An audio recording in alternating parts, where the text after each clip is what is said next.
O segredo mais bem guardado do Vaticano.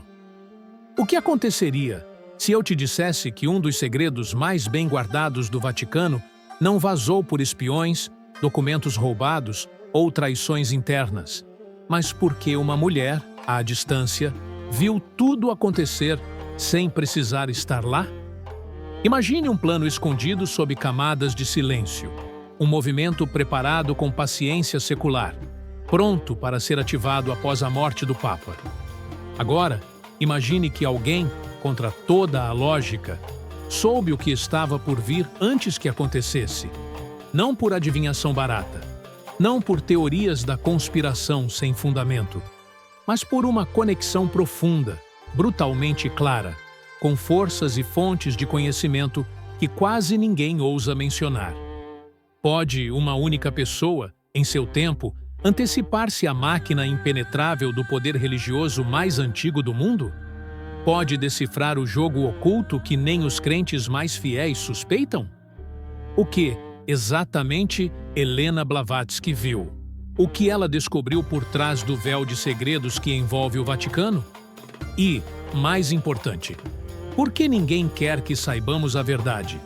Acompanhe-me, porque assim que você começar a ver o que ela viu, será impossível fechar os olhos novamente. A visão de Blavatsky, o Vaticano, como o tabuleiro de um jogo perigoso.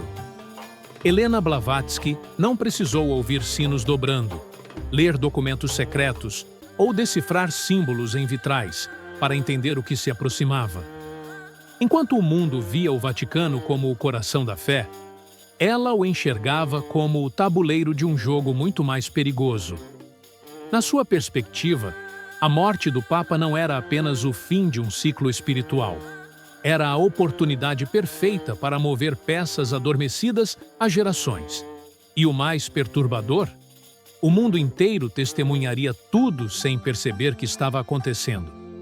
Blavatsky afirmava que o Vaticano não era simplesmente um centro de religião, mas o epicentro de um plano oculto, projetado para controlar não apenas as almas, mas também as consciências e as decisões futuras da humanidade. Ela descrevia em suas visões e escritos privados que após a morte do Papa, abrir-se-ia uma fenda momentânea, um instante fugaz, em que a hierarquia interna ficaria vulnerável.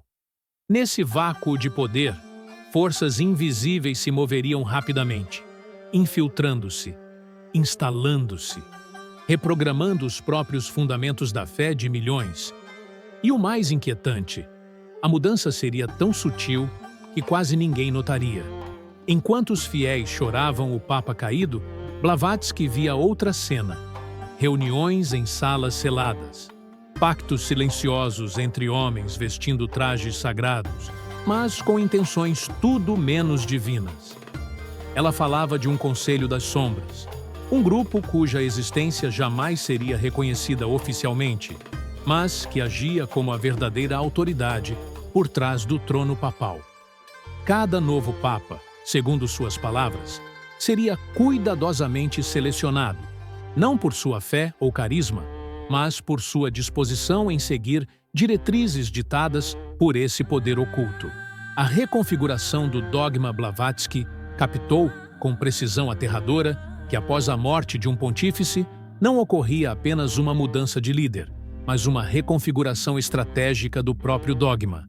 Certas ideias seriam suavemente alteradas, antigos ensinamentos reinterpretados, novas ênfases introduzidas, preparando o terreno para um futuro onde a religião não seria mais um caminho para a transcendência, mas uma ferramenta de controle global. Ela não falava de teorias vagas, era explícita. Previu alianças inesperadas entre a Santa Sé e poderes econômicos, tecnológicos e políticos. Antecipou um futuro onde o poder espiritual se tornaria indistinguível do poder terreno. A fé, usada como desculpa, serviria para dirigir o comportamento coletivo, moldar valores, desenhar o destino das sociedades. Os rituais ocultos. Blavatsky advertiu que, enquanto o mundo chorava o Papa, rituais secretos eram realizados nas profundezas do Vaticano. O juramento do silêncio imortal, selado com sangue, garantindo lealdade eterna ao Conselho das Sombras.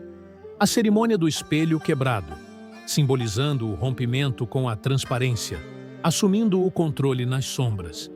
Ela descrevia esses rituais com detalhes que gelavam o sangue. Círculos de sal e carvão sob a catedral. Velas negras acesas em grupos de 3. Textos recitados em línguas antigas, inexistentes em documentos canônicos. O futuro do Vaticano Blavatsky previu que, no futuro, o Vaticano deixaria de ser um farol espiritual, tornando-se um centro de poder global, disfarçado de religiosidade. Substituiria dogmas por discursos de unidade global, diluindo a fé em nome de uma nova ordem espiritual. Sua simbologia seria reinterpretada, perdendo seu significado original. E o mais perturbador? Ninguém perceberia. A mudança seria lenta, imperceptível, como a erosão de uma montanha pela chuva. O colapso do plano oculto. Mas Blavatsky também previu que o plano oculto não duraria para sempre. Vazamentos discretos começariam a surgir, revelando padrões ocultos. Dissidências internas questionariam as decisões. Um insider trairia o conselho, expondo parte do segredo. E então, quando as máscaras caíssem, a humanidade enfrentaria uma escolha: continuar seguindo cegamente, ou buscar uma espiritualidade verdadeira, livre de controle. Conclusão: o despertar Blavatsky não era pessimista, mas cruelmente realista. Ela não oferecia soluções milagrosas, mas um chamado à lucidez. O primeiro passo para não ser manipulado é desenvolver uma percepção interna livre, a capacidade de observar sem ser condicionado pelo verniz oficial das coisas. Se sua visão estiver correta, já vivemos sob essa sombra há gerações. Mas o despertar começa quando abrimos os olhos. E agora que você sabe, consegue fechá-los novamente?